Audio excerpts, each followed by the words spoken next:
salaamaaleykum wa rahmatullah mbokk yi ñu ngi leen nuyu di leen ziar leen baalu xaq ñaan borom subhanahu wa taala boo leen jéggal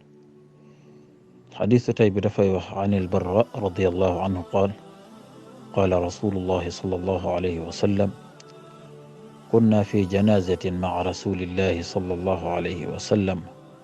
فجلس على شفير القبر فبكى حتى بل الثرى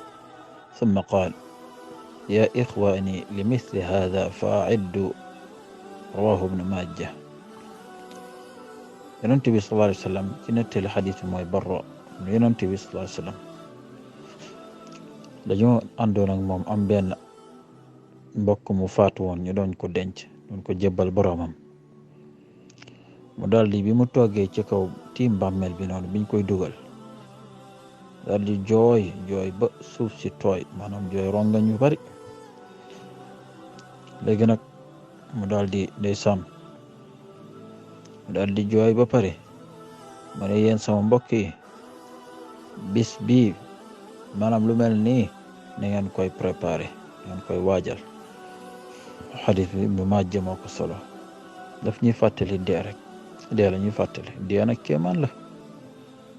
kéemaan la bala ngay xam ne kéemaan la rek mu xew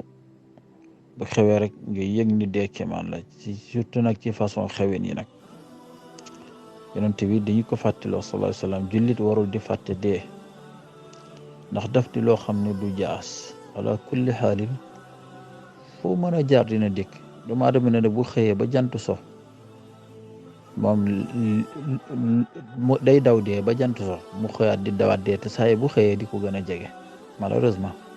loolu la yàlla dogal ci ñun kon li am solo mooy nañ koy waajal psychologiquement mentalement moralement waajal ko ci ragal yàlla ci jaamu yàlla gis nga buñ ko doxale noonu dootuñ ko ragal dootuñu ko ragal ndax bonheur dëgg-dëgg ci jaam bi mooy ki nekk ci li neex yàlla ruux ba di dund loolu mooy bonheur gis nga li ñuy tuddee luxe ak koom-koom ci àdduna ak ci yëpp du bonheur bala nga koy xam nga dem ba nit dem ba toll ci fenn fi mën na bañ a toll ci yenn âge sax day jékki-jékki rek yor lu ne dootu ko saf dara parce que mos na caf ka wane mos façon privilège bu ne mos façon luxe bu ne gis lu ne ci àdduna dem fu ne léegi nag la cay des nag mooy nag bu demee ba jommi ci yooyu dootul am lu koy jommal lenn rek lay nit di jommi te jommi ko du deñ di yokk ba ilal abad mooy ci yàlla bu ci nuuroo nag moom day sóobu rek day gën di dem du doyal ñaan mànnug lem la du doyal kooku nag bu yeggee foofu nag dootu ragal dee parce que day doon noflaay ci moom loolu lay gëm moo tax ñu di ko waajal bu baax a baax buñ ko dee waajal yàlla mën na defal ñu sutura